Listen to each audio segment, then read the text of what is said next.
Topic of complex number, that is first one, the complex number in Argand plane. Complex number in Argand plane. What it mean Argand plane? Argand means 2D. आपने graph paper बनाया है, उसमें x और y coordinates होते हैं, coordinate axis रहती है, उस प्लेन को हम कहते हैं आर्गन प्लेन। तो कॉम्प्लेक्स नंबर को, जब किसी कॉम्प्लेक्स नंबर को आर्गन प्लेन में लिखा जाता है तो उसको उसके ऑर्डर्ड पेयर में चेंज करके हम उसको उसके आर्गन प्लेन में शो करते हैं। लाइक मैंने कोई लिखा z = 3 + 4i, इसका ऑर्डर्ड पेयर क्या होगा?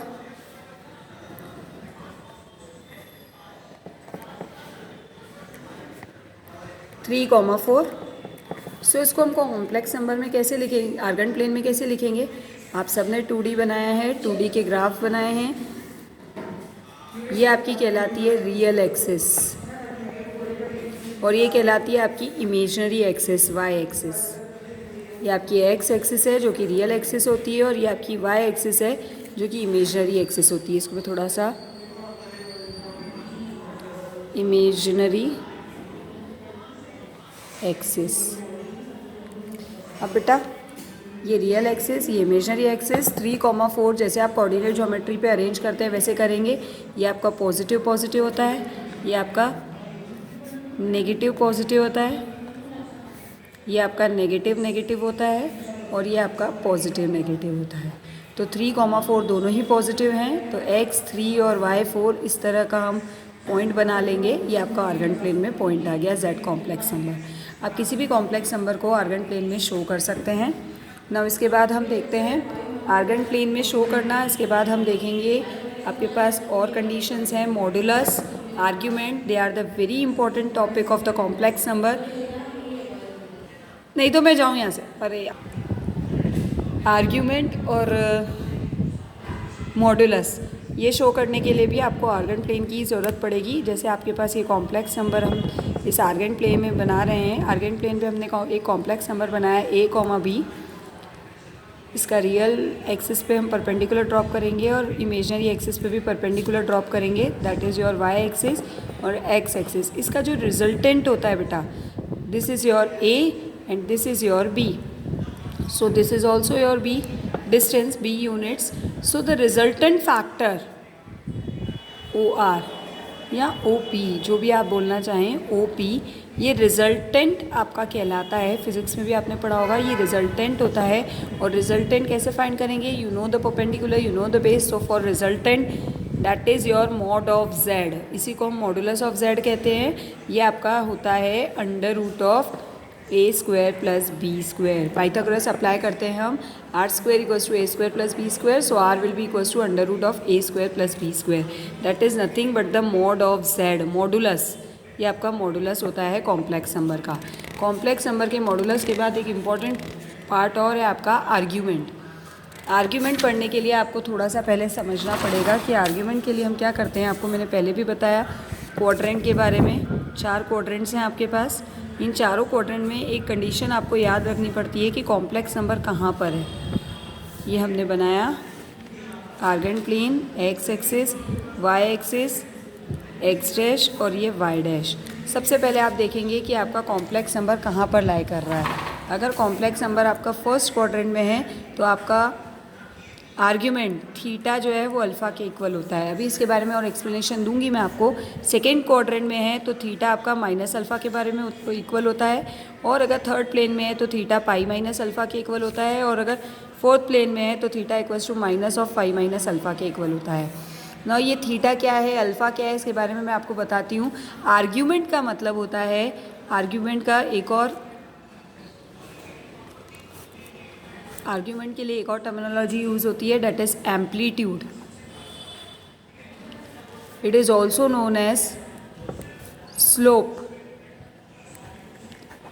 कॉम्प्लेक्स नंबर को मैंने आपको बताया आर्गन प्लेन में शो किया जाता है। तो आर्गन प्लेन में जब शो किया जाता है तो उसका स्लोप फाइंड किया जाता है। वो आपका थीटा होता है, जिसको हम थीटा से प्रेजेंट करते हैं। Theta equals to tan inverse imaginary part upon, यह मॉड होता है, ये मॉडुलस वैल्यू होती है, imaginary part upon real part. ध्यान दीजिएगा, tan इनवर्स है ये, इसका मतलब भी मैं आपको क्वेश्चन में समझाऊंगी। And it is modulus of imaginary part upon real part. आपका कॉम्प्लेक्स नंबर एक्स एक्सिस के साथ जो एंगल बनाता है, कोई भी कॉम्प्लेक्स नंबर को अगर हम आर्गेन प्लेन में शो करें, जैसे हमने अभी किया था, ये आर्गेन प्लेन में हमने कॉम्प्लेक्स नंबर को, सॉरी यहाँ पे बना लेते हैं, आर्गेन प्लेन में हमने मान लीजिए कोई कॉम्प्लेक्स नंबर बनाया 4,5, तो ये एक्स एक्सिस के साथ जितना भी एंगल बनाता है, इस एंगल को हम कहते हैं स्लोप, इसी को हम कहते हैं amplitude. Angle formed by the complex number with x axis, complex number with x axis is said to be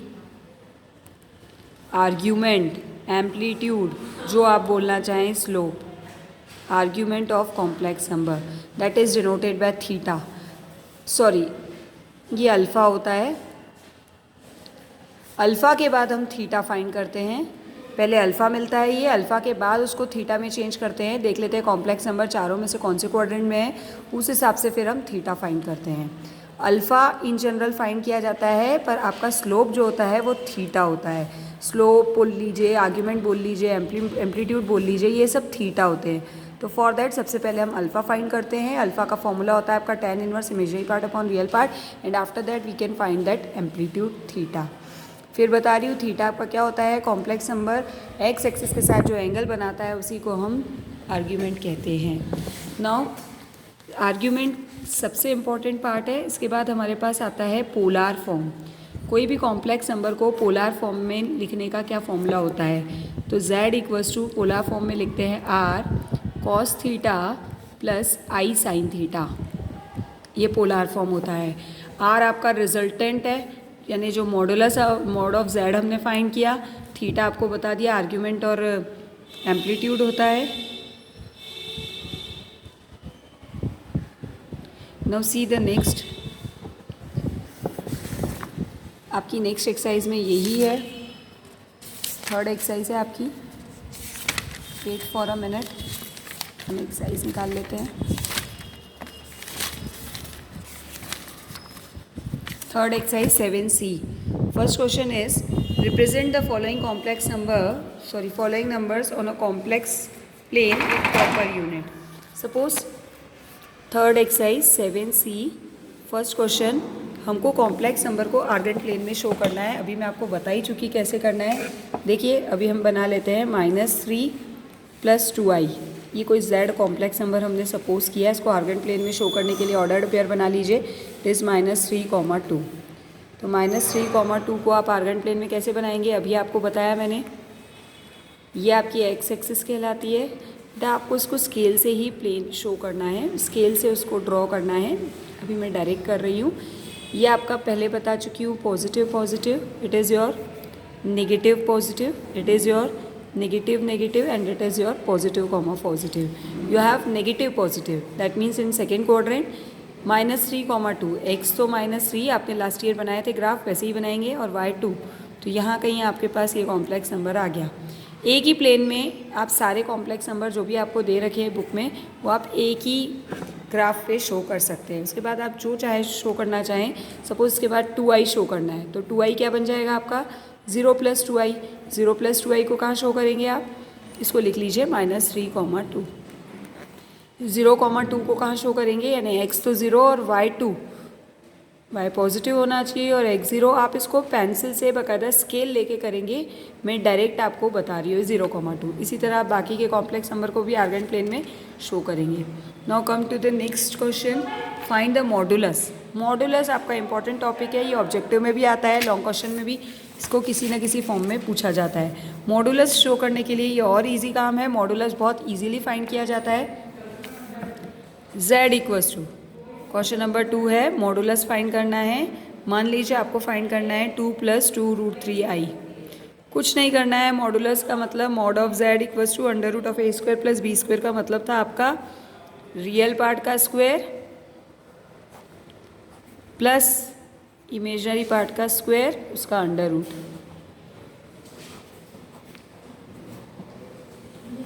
so it is mod of z equals to under root of 2 square plus 2 root 3 का square, that is 4 3s are 12 and then 4, 12 और 4 16, root 16 that is 4 units. ध्यान दीजिएगा modulus है, magnitude value है। इसके बाद एक part और बता रही हूँ इसको मैं आपको, एफ वाला, इसी का एफ पार्ट है। z इक्वल्स टू आपके पास यदि है 2 + 3i अपॉन 2 - 3i। देखिए बेटा, हम डायरेक्ट कॉम्प्लेक्स नंबर का मॉड वैल्यू तभी फाइंड कर पाते हैं जब वो a + ib के फॉर्म में हो। a + ib मतलब आपको डिनोमिनेटर में कभी भी कॉम्प्लेक्स नंबर नहीं रहने देना है। सबसे पहले उसको a + ib का फॉर्म ही बनाना है। दैट मीन्स रियल पार्ट अलग हो जाए, इमेजिनरी पार्ट अलग हो जाए। तो यहाँ ये a + ib का फॉर्म नहीं बन पाएगा, इसको इसके कॉम्प्लेक्स कॉन्जुगेट से डिवाइड मल्टीप्लाई कर दीजिए। 2 + 3i, 2 + 3i, इसका डिनोमिनेटर का कॉम्प्लेक्स कॉन्जुगेट 2 - 3i का कॉम्प्लेक्स कॉन्जुगेट होगा आपके पास 2 + 3i। कॉम्प्लेक्स कॉन्जुगेट मैं आपको फर्स्ट वीडियो में बता चुकी हूँ, रिप्लेस i बाय -i। इसमें अगर हमने i को -i से रिप्लेस कर दिया तो इट विल बिकम 2 + 3i। इसके डिवाइड मल्टीप्लाई कर दीजिए तो आपके पास z क्या बन जाएगा, 2 + 3i का whole square and in the denominator it is 2 square minus 3i का whole square. So it will become 4 + 9i square plus 2 3 6 2 12i upon 4 - 9i square. Put I square equals to -1, so it will become 4 - 9 plus 12i upon 4 + 9, that is 13. So it will become z equals to -5 plus 12i upon 13. So z will become -5/13 plus 12/13i। अब ये आपका बन गया a + ib का form, जिसकी mod value आप easily find कर सकते हैं। Under root of real part का स्क्वायर दैट इज़ -5/13 का स्क्वायर, बीच में हमेशा प्लस ही रहेगा। इमेजिनरी पार्ट का स्क्वायर 12/13 का स्क्वायर। इसको सिंप्लीफाई करें, you get the mod of z। Mod of z equals to under root of 5/13 का square that is 25/169 plus 144 upon 169। So it is mod of z equals to 9 169 upon 169 that is 1। सो mod of z आपके पास आ गया 1 unit. इसी तरह आप पहले complex number को simplify कीजिए, कोई क्वेश्चन है तो, और अगर डिनोमिनेटर में कोई कॉम्प्लेक्स नंबर है तो पहले उसको एलिमिनेट कीजिए। इसके बाद का क्वेश्चन आपके पास, थर्ड क्वेश्चन में आर्ग्यूमेंट फाइंड करना है और फोर्थ क्वेश्चन में आपको मॉडुलस और आर्ग्यूमेंट दोनों फाइंड करना है। तो मैं अब आपको आर्ग्यूमेंट फाइंड करना बता रही हूँ, समझा तो मैंने आपको दिया। आर्ग्यूमेंट फाइंड करने के लिए आपके पास क्या है, -1 + i। सबसे पहले सबसे सिंपल क्वेश्चन मैं आपको बता रही हूँ, -1 + i। आर्ग्यूमेंट फाइंड करने के लिए firstly we will find alpha. Alpha equals to tan inverse mod of imaginary part upon real part. Real part is -1। सो मॉड मतलब मॉड से बाहर कोई भी वैल्यू आएगी तो वो पॉजिटिव हो जाएगी। सो it is tan inverse 1। tan inverse 1 का मतलब क्या होता है, ये इन्वर्स है, ध्यान दीजिएगा। इन्वर्स का मतलब ये होता है कि इसके बारे में आप डिटेल में और पढ़ेंगे, पर फिलहाल इतना कि tan में 1 कब आता है। tan ट्रिग्नोमेट्रिक फंक्शन है, लास्ट ईयर आपने पढ़ा था, उसमें 1 वैल्यू कब आती है, तो ये 45 डिग्री पे आती है, जिसको हम π/4 लिखते हैं। ये ट्रिग्नोमेट्री में आपको पढ़ा दिया जाएगा। मैं आपको कुछ वैल्यूज़ लिखा देती हूँ, यहाँ समझा देती हूँ कि डिग्री से इसको रेडियन बोलते हैं। रेडियन में जाने के लिए क्या करते हैं, हमेशा π/180 का इंटू कर दीजिए और जो भी आ जाए वो आपका रेडियन में हो जाएगा, जिसको आपको रेडियन में ही लिखना है। हमेशा जो भी आपके पास एंगल आए उसको आप रेडियन में चेंज कीजिए π/180 का इंटू करके। So it will become π/4। तो अल्फ़ा आपका π/4 आ गया। उसके बाद अगेन z लिखिए, z कौन से क्वाड्रेंट में आएगा उसको चेक कीजिए। z है आपका -1 + i, means negative positive. Negative positive आपका सेकेंड क्वाड्रेंट जाता है, lies in second quadrant. Second quadrant होता है, देयरफॉर आपका आर्ग्यूमेंट थीटा इक्वल्स टू हो जाएगा, आपको स्टार्टिंग में ही समझा दिया मैंने, it will become -α -π/4। Next question देखिए आप, -2 z इक्वल्स टू आपके पास आएगा -2 cos π/3 प्लस i sin π/3। इसको पहले सिंपलेस्ट फॉर्म सिंप्लीफाई करके a + ib के फॉर्म में कर दीजिए। 2 cos π/3 यानी कितनी डिग्री होगा, अगर रेडियन से डिग्री में जाना है तो 180 अपॉन पाई का इंटू करना पड़ेगा।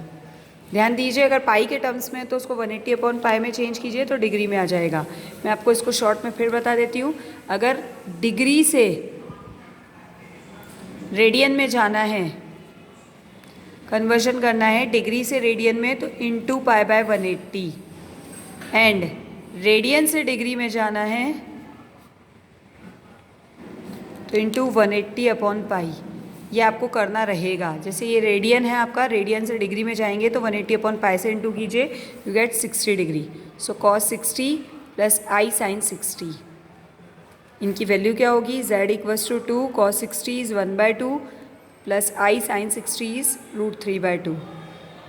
2 को अंदर इंटू कीजिए, so it is 1 plus i √3। ये आपके पास कॉम्प्लेक्स नंबर आ चुका। अब कॉम्प्लेक्स नंबर आ गया, आपको उसकी मॉडुलस वैल्यू चाहिए, तो mod of z equals to under root of real part का स्क्वायर, दैट इज़ 1 का स्क्वायर प्लस √3 का square, that will become 3 + 1 4, so it is 2 units. Now see the next question. Next question भी आपका यही है, modulus और argument दोनों at a time find करने हैं। तो बाकी सब क्वेश्चन तो आप कर लोगे, मैं इसके थोड़े लेंदी पार्ट बता दे रही हूँ आपको, एफ और जी। क्वेश्चन नंबर 4 का एफ पार्ट। एफ पार्ट क्या है आपके पास? 1 + 2i upon 1 - 3i। Now it is a complex number but it is not in the form of a plus ib. So convert it in the form of a plus ib, z equals to, by dividing and multiplying its by its complex conjugate, denominator का complex conjugate से divide multiply कर दीजिए, 1 + 3i upon 1 + 3i। तो z will becomes, multiplying the numerator, 1 + 3i plus 2i plus 6i square, and in the denominator it will become 1 - 3i का whole square. So z will be equals to, I square will be -1, so it will become -6. 1 - 6 is -5 plus 5i, and in the denominator 1, it is 9i square. I square is -1, so 1 + 9. 1 + 9 will be 10. तो z आपका क्या बन जाएगा? -5 upon 10 plus 5 upon 10i. So z will be equals to -1/2 plus 1/2i. Now z will be equals to -1/2, ये तो हमने निकाल लिया था, -1/2 plus 1/2i. So mod of z, that is magnitude or modulus of z, is under root of real part square plus e square of the imaginary part. That will become 1/4 plus 1/4, that is 2/4, and that is under root of 1/2 units. That is mod of z. And for argument, firstly you will find alpha. Firstly alpha equals to tan inverse mod of imaginary part upon real part. So tan inverse, imaginary part is half and real part is -half. It will become again tan inverse 1. tan inverse 1 मतलब 10 में 1 कब आता है? 45 degree पे radian में change करिए, बताया था π/180 से इंटू करके, देन इट विल बिकम π/4। ये आपका आ गया थीटा, नहीं अल्फ़ा। नाउ z कहाँ लाई कर रहा है आपका? z है आपका -half plus 1/2i lies in, again in negative positive, that will be in second quadrant. Second quadrant मतलब theta equals to pi minus alpha, नहीं minus alpha, so it is -π/4।